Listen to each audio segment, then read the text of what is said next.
በላል በልሃ ወይም ሙግት። በሮቼ ብዙ ማሳዬ ሰፊ ቤቴ የሚተርፍ ከኔ እላፊ ሚስቴ ነጭ ጋጋሪ በቅሎዬ ሰጋሪ እንደ ጋዣ ስነፍስ እንደ ውሃ ስፈስ እኔ ባርኮ መጣሁብህ እኮ።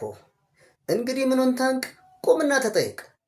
ልጠየቃ ልጠየቅ እኔ እንደው የለኝ ነቅ። ፍየል ለፍታ ለፍታ ትወልዳለች መንታ አንዱን ለመጣፍ አንዱን ለወናፍ እኔ መጣፉ አንተ ወናፉ። እንደ ጋዣ ብትነፍስ አጭዶ ለፈረስ እንደ ውሃ ብትፈስ በመሌ ትመለስ። ሚስትህ ነጭ ብትጋግር አንድ እንግዳ ታሳድር በቅሎህን ብትሰግር መሸበት ታድር። ተጠየቅ ልጠየቅ ተጠየቅ ልጠየቅ። ለወታደር የለው ምሳ ለቀበሮ የላት ገሳ በሬ ጠፍቶ ከደጋ ስከተል መጣው በደም ፍለጋ ብደርስ ስበር ከደጅህ ሙዳ ስጋ ይዟል ልጅህ። ስለዚህ ማን ነበር ስምህ? በሬን ትከፍላለህ በግድህ። እንዴት ለወታደር የለው ምሳ ጠዋት ጋግሮ ለራት ለምሳ እንዴት ለቀበሮ የላት ገሳ ትገባለች 40 ክንድ ምሳ። በሬ ቢጠፋ ከደጋ አንተም ብትመጣ በደም ፍለጋ በደጄ ቢገኝ ሙዳ ስጋ አንዱ ካንዱ ሲላጋ።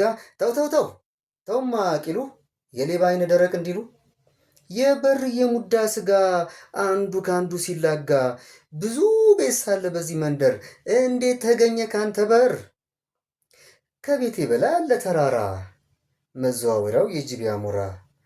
ከቤቴ በላይ ዛፍ አለ ከዛፉም በታች መንገድ አለ በመንገዱም ላይ ጅብ ይሄዳል በዛፉም ላይ አሞራ ያርፋል። አሞራና ጅብ ሲታለፉ ሙዳ ስጋ በተፉ ነፍስ ያላወቀ ልጅ ቢያነሳ አያስከሰሰኝም ነገርን አንሳ።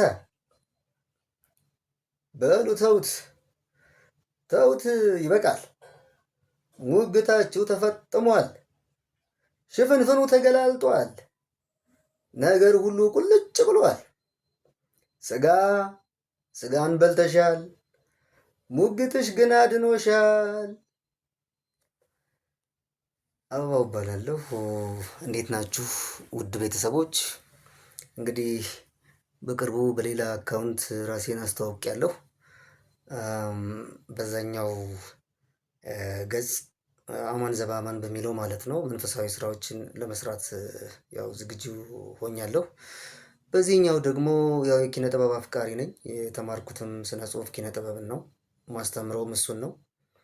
ስለዚህ ከኪነ ጥበብ ከስነ ጽሁፍ ጋር ከዚህ ከጥበብ ጋር የተገናኙ ነገሮችን በዚህ ከቋንቋና ስነ ጽሁፍ ጋር በተገናኙ እነሱን ለመስራት እቅዱ አለኝ በዚህኛው አካውንት ማለት ነው።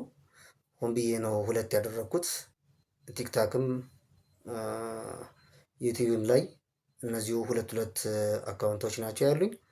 እንግዲህ ጀማሪ ነኝ፣ አበረታቱኝ፣ አሳድጉኝ። እንግዲህ ጀማሪ እንግዳ ሲመጣ አቀባበላችሁ ያምራል።